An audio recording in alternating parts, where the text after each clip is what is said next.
안녕하세요. 4월 27일 해외 축구 경기 스포츠 분석을 진행해드릴 스포츠 프리뷰입니다. 스포츠 경기 분석 전 많은 분이 물어보시는 가족방과 조합픽 받는 법에 관해서 설명해드리고 이번 스포츠 분석 시작하도록 하겠습니다. 하루에도 수많은 경기가 있습니다. 많은 경기들을 혼자 분석하면서 모든 경기에 대해서 정확하게 알기란 쉽지 않습니다. 혼자서 분석하는데 한계가 있고 모든 스포츠 경기의 변수까지 잡는 데에는 아무리 오래 분석했어도 정확한 정보가 없으면 쉽지 않습니다. 저는 다른 어떤 곳보다 빠른 소식을 통해 확실한 분석을 하면서 가족방에서 스포츠 조합픽 드리고 있습니다. 적중률 100%라고는 말씀드리진 않습니다. 하지만 88% 이상의 승률을 유지하면서 가족방 운영 중에 있습니다. 그만큼 많은 분이 믿어주시고 함께 하시면서 가족방이 유지되고 있습니다. 믿어주시는 많은 분을 위해 항상 발전하면서 매일 정해진 시간마다 픽 드리면서 도움을 드리고 있습니다. 조합 픽, 가족방 관련은 아래 고정 댓글 참고해 주시면 쉽게 입장 가능합니다. 첫 번째 경기 분석은 첼시 대 브렌트포드 경기입니다. 챔스 4강 진출에 실패한 첼시는 램파드 감독 대행 체제로 분위기 반전을 시도했으나 생각만큼 효과가 나오지 않고 있습니다. 게다가 안방 승률도 떨어지고 있는 상태이고 브라이턴과의 홈경기도 철퇴 축구에 무너지며 올 시즌 최악의 부진을 보내고 있습니다. 첼시의 가장 큰 문제는 전방에서 결정지어줄 믿을 사람이 없다는 것입니다. 홈에서 평균 1득점 정도밖에 안 되는 결정력으로는 반전을 기대하기가 쉽지 않습니다. 수비 폼이나 경기 내용적 측면에서는 매경기 상대를 압도하는 퍼포먼스를 보여주고 있음에도 결국 한방 싸움에서 역습에 무너지고 있기 때문에 이번 상대하는 브렌트포드도 원정에서 주포 토니를 앞세운 역습이 위력을 가지고 있어 연패 탈출이 가능할지 의문이 남습니다. 게다가 마운트, 리스 제임스가 사실상 시즌 아웃이 될 것으로 예상됨에 따라 남은 일정에 가볍지 않은 전력 누수를 안고 반전을 노려야 하는 상황에 있습니다. 특히 팀 공수의 거의 전부라고 할 수 있는 리스 제임스의 이탈로 인해 측면 공격 자원도 줄어들 것으로 예상됩니다. 여기에 우후죽순으로 영입된 방대해진 스쿼드로 인해 출전 기회를 잡지 못하고 있는 선수들의 불만이 서서히 나오고 있어 이는 팀 경기력에도 영향을 주고 있습니다. 브렌트포드는 홈에서 상승세의 에스턴 빌라를 상대로 다 잡은 승리를 놓쳤습니다. 종료 직전 통안의 동점을 허용하며 무승 탈출에 실패한 상태입니다.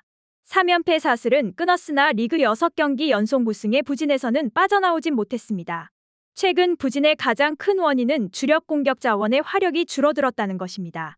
그래도 에스턴 빌라전에서 주포 이반 토니가 선제골을 터뜨리며 부진 탈출을 알렸고 나쁘지 않은 수비 폼은 계속 유지되고 있는 폼을 보여줬습니다. 얀손, 아이르, 뇌르가르 등 일부 주력들이 이탈된 손실이 중원과 수비에 불안함을 주고 있으나 주포 토니가 다시 득점포를 가동한 만큼 첼시 원정에서 날카로운 철퇴 한 방은 기대를 걸어볼 만해졌습니다. 양팀 모두 최근 부진한 상태지만 부진의 깊이에서는 차이를 보이고 있습니다. 첼시로서는 주력 손실이 다시 늘어나고 있는 상태여서 역습으로 나올 브렌트포드를 상대로 분위기 반전이 쉽지 않을 것으로 예상됩니다. 두 번째 경기 분석은 웨스트햄 대 리버풀 경기입니다. 웨스트햄은 시즌 막바지에 오면서 경기력이 살아나고 있습니다. 주중 컨퍼런스 리그 일정에 이어 이틀 만에 본머스 원정 경기를 치렀지만 컨퍼런스 리그 대승으로 살아난 공격 라인이 다시 한번 4골을 터뜨리며 대승을 거둔 것입니다. 강등권 탈출을 넘어 이제는 승점차를 조금씩 벌려가고 있습니다. 다만 컨퍼런스 리그 본머스전에 투입된 주력들이 대부분 그대로 유지됐기 때문에 체력 부담이라는 문제까지 극복할 수 있느냐가 관건인데 특히 수비 라인은 대부분 풀타임 수준을 치른 상태여서 후반으로 갈수록 집중력이 떨어질 우려가 있습니다. 본머스전에서는 공격 라인을 대부분 교체로 체력 안배를 해둔 상태입니다. 스카마카의 부상 이탈을 제외한 모든 선수들이 투입 가능하기 때문에 전력 상황은 치명적인 손실은 없다고 볼 수 있습니다.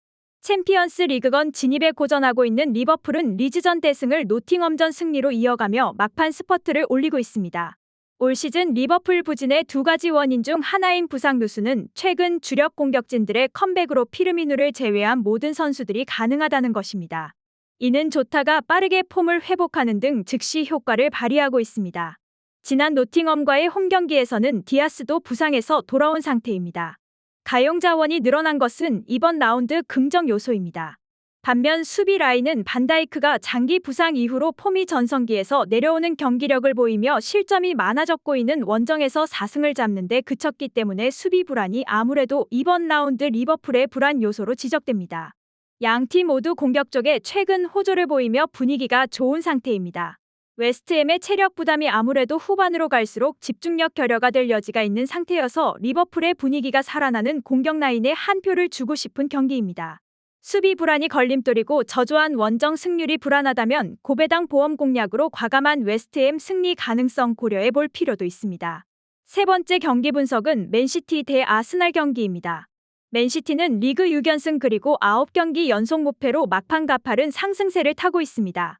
아스날보다는 2경기를 덜 치른 상태이기 때문에 이번 아스날과의 맞대결을 잡고 미뤄진 한 경기까지 잡아내면 선두로 올라서게 됩니다. 그렇기에 이번 아스날전은 리그 우승 싸움의 사실상 결정판이라고 봐야 할 듯합니다. 스쿼드 상황도 긍정적입니다. 아케를 제외한 모든 선수들이 가능하다는 소식입니다. 부상으로 한 달 이상 이탈되었던 포든도 팀 훈련에 합류해 정상 출격이 가능해졌습니다. 주중 FA컵에서는 로테이션 가동으로 완승을 거두고 상승세를 이어간 상태입니다.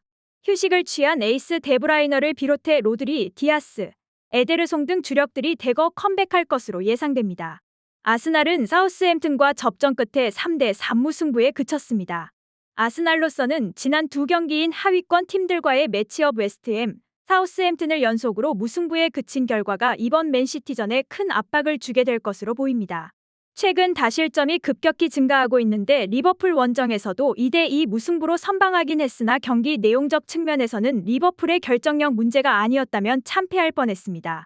이러한 최근 아스날의 실점이 급격히 늘어난 이유는 주력 수비수들의 부상 이탈에 있습니다. 센터백 살리바의 이탈로 인해 실점을 계속 허용하고 있고 토미야스도 부상으로 이탈된 상태여서 측면 수비 자원 활용에 어려움을 보이고 있습니다. 주력 수비수들의 이탈로 인해 다실점이 늘어나고 있다는 것입니다. 맨시티 공격 라인의 상승세 분위기를 공격력으로 극복해야 할 것으로 보입니다. 스쿼드 상황에 있어 양팀 차이를 보이고 있습니다. 주력들을 대거 활용 가능한 맨시티에 비해 수비 손실로 인해 실점이 막판 급격히 증가하고 있는 아스날입니다. 이번 스포츠 분석 4월 27일 해외 축구 경기 분석이 도움이 되셨으면 좋아요와 구독 알림 설정까지 부탁드리겠습니다. 가족방 참여, 조합픽 관련된 정보는 아래 고정 댓글을 참고하시면 받아보실 수 있습니다. 지금까지 시청해주신 모든 시청자분들 감사합니다. 다음 영상에서 더 정확하고 좋은 정보로 찾아오겠습니다.